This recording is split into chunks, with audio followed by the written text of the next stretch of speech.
तो हेलो दोस्तों, आप सबका स्कैरी मूवी चैनल में स्वागत है। तो ये दोस्तों, मैं आपका दोस्त धीरेन्द्र विश्वकर्मा बोल रहा हूँ। तो दोस्तों, आज की कहानी का शीर्षक है शहडोल बस स्टैंड की कहानी। तो दोस्तों चलिए आज की कहानी की ओर बढ़ते हैं। तो दोस्तों, मैं एक कुली हुआ करता था।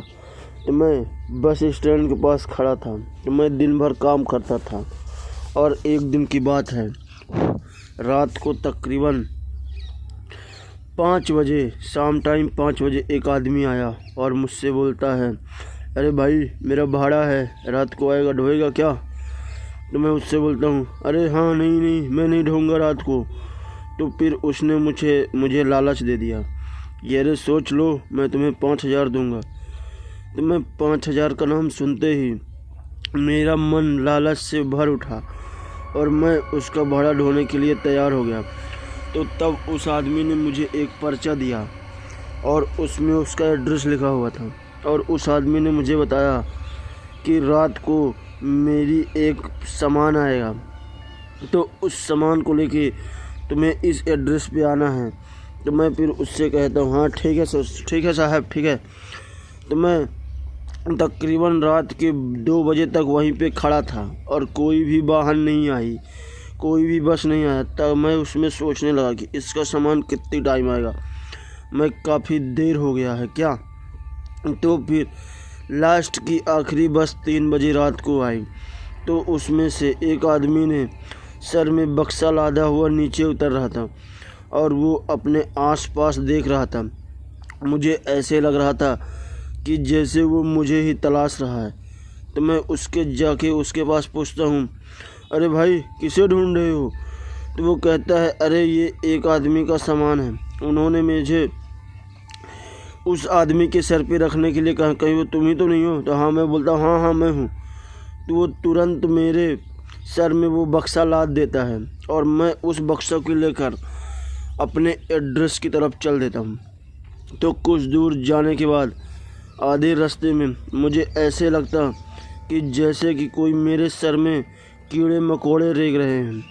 तो मैं उसको बक्से को नीचे रखने का प्रयास करता और मैं चले जा रहा था और मैं बक्सा रख भी नहीं सकता था, क्योंकि उस आदमी ने मुझसे कहा था कि वो मेरा सामान नीचे ज़मीन पे मत रखना, नहीं तो बाद में बहुत पछताओगे।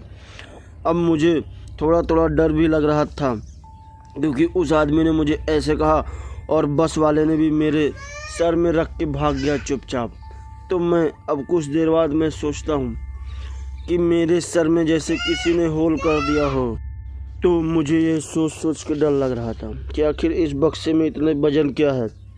और मैं एक तरफ ये भी सोच रहा था कि अगर ये बक्सा मैं उस मालिक के घर तक नहीं पहुँचाऊँगा तो मुझे 5,000 रुपये से हाथ धोना पड़ेगा। तो मैं ये भी नहीं कर सकता था। और एक तरफ वो बक्सा काफ़ी वजन था, तो मैं उसे अपने सर में रख के एक बार फिर से चल दिया। तो जैसे ही मैं आधे रास्ते पहुंचा तो ऐसा लगा कि जैसे कोई मेरे सर में होल कर दिया हो, छेद कर दिया हो और अपना हाथ डाल रहा हो। तो मैं तुरंत से उस बक्से को नीचे रखा। तो जैसे ही मैं उस बक्से को नीचे रखा तो फिर मैं अपने सर की तरफ अपना हाथ ले जाने लगा। तो मैं देखता हूँ कि मेरे सर में तो कुछ नहीं है और एक हाथ मेरा उस बक्से में चिपक सा गया है, जो उसमें हैंडल रहती है उसी में चिपका हुआ है। तो मैं ये सब देखकर मैं और थोड़ा परेशान हो गया, क्योंकि मैं इतनी रात को एक अकेला बक्सा लेके उसे अपने पति पे ले जाना था और मैं थोड़ा सा अब घबराहट भी होने लगी थी। और फिर कुछ देर बाद मैं देखता हूँ कि यहाँ पे आसपास में ना कोई घर है ना कोई गांव है। तो मैं उसे लिए सर में लेके जा ही रहा था। तो मैं जैसे ही उस घर के पास पहुँचने लगा तो वो बक्सा मेरे सर में बहुत ज़ोरों से गड़ने लगा। तो मैं फिर उस बक्से को वहीं पे रख दिया और मैं आसपास देखने लगा कि यहाँ पे कोई बैलगाड़ी या ऑटो टेम्पो कुछ भी मिल जाए तो मैं इसे ले जाकर उस मालिक को दे दूँ। तो वहाँ पे आसपास के इलाके में कोई नहीं दिखा। मैं तकरीबन आधे घंटे वहीं पे खड़ा रहा। फिर मैं सोचता हूँ कि मुझे और काफ़ी रात हो जाएगी और मैं उस बक्से को ज़मीन पे रख दिया था। जैसे कि उस मालिक ने कहा था कि जो भी सामान तुम लेके आओगे तो उसे ज़मीन पे मत रखना, नहीं बाद में बहुत पछताओगे। तो मैं उसको ज़मीन पे ही रख दिया था क्योंकि मुझे भारी वजन लग रहा था। तो मैं बिना कुछ परवाह किए मैं उसे ज़मीन पे रख दिया था। फिर मैं उसे एक बार फिर से सर में लाता हूँ और वहाँ से मैं चल दिया। तो मैं उस पते में जा पहुँचा। तो जैसे ही मैं उस पते में पहुँचा तो वो मालिक बोलता है, अरे तुमने इसे कहीं रखा तो नहीं था ज़मीन में ने? तो उतने में मैं बोल दिया, अरे उस्ताद जी ये मेरे सर में बहुत तेज़ी से गड़ रहा था तो इसे मैं एक जगह रख दिया था। तो फिर उतने में वो बोलता है कि अब तुम जानना तुम्हें क्या होगा, तुम जानोगे, अब मुझे कुछ भी नहीं मालूम। तो मैं इतना सुनते ही मैं और बेचैन हो गया।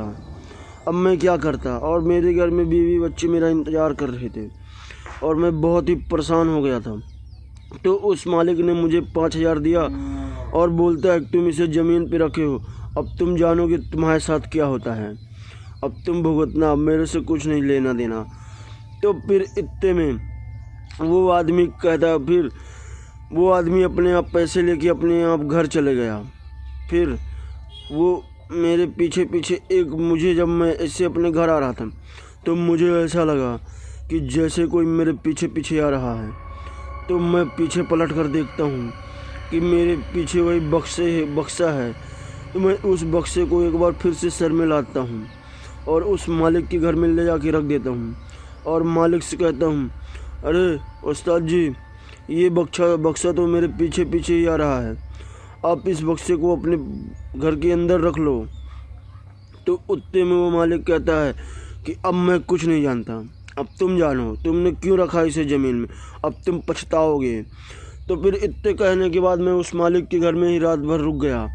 तो जैसे ही मैं रात को रुक गया तो वो मालिक मुझे किस्सा बताने लगा कि मैंने तुमसे कहा था ना कि इस बक्से को ज़मीन पे मत रखना, क्योंकि जो भी इस बक्से को ज़मीन में रखता है तो इसमें जो भी आदमी रहे, भूत या प्रेत हैं, तो वो तुम्हारी ज़िंदगी अब जिएगा अगले 3 दिनों तक। तो अगले 3 दिनों के अंदर तुम्हें उसका सर छूना है। तो जैसे कि मुझे मालूम था कि मैं दिन भर काम करता हूँ, रात को जाकर सोता हूँ, तो मैं उस आदमी का सोने का इंतज़ार कर रहा था और काफ़ी रात हो जाने के बाद भी वो आदमी नहीं सो रहा था और वो मेरी ज़िंदगी जीने वाला था। तो मुझे पता ही था कि मैं दिन भर क्या करता हूँ और कैसे कहाँ रहता हूँ। तो मैं उस आदमी का पीछा करता रह गया और वो सोने का नाम ही नहीं ले रहा था। तो फिर दूसरे दिन जैसे ही मैं उस मालिक के घर गया तो वो मालिक कहता है कि तुम्हारी ज़िंदगी वो जी रहा कि नहीं जी रहा है। तो मैं उतने में कहता, हाँ मालिक वो मेरी ज़िंदगी जी रहा है, तो मैं क्या करूँ। तो फिर उतने में मालिक कहता है कि जब ये सो जाए या जागता रहे तुम इसका सर छू लेना, ये तुम्हारी ज़िंदगी से दूर हो जाएगा और तुम्हारी ज़िंदगी दोबारा मिल जाएगी। तो मैं उसका सर छूने का इंतज़ार करता ही रहा और वो सोया ही नहीं। तो काफ़ी 2 दिन बीत जाने के बाद फिर अचानक से मैंने उसे देखा कि वो अब सो रहा है। तो मैं जाकर उसका सर छू लिया। तो फिर मैं अपनी ज़िंदगी खुद से जीने लगा था और वो आदमी से मैं रिहा हो गया और वो मेरी ज़िंदगी से चला गया। तो फिर मैं आज भी मैं दिन भर की कमाई से ही पेट भर लेता हूँ और दिन भर में जितना मिला मैं उतने में ही संतुष्ट रहता हूँ। अब मैं रात को किसी का भाड़ा नहीं ढोता हूँ, चाहे कोई कितना भी पैसा दे दे। तो दोस्तों ये रही हमारे शहडोल बस स्टैंड की कहानी। अगर आप लोग अच्छा लगा हो तो हमारे चैनल को सब्सक्राइब करें। तो मैं आपका दोस्त धीरेन्द्र विश्वकर्मा आपके इस चैनल में स्वागत करता हूँ। दोस्तों बाय एंड टेक केयर।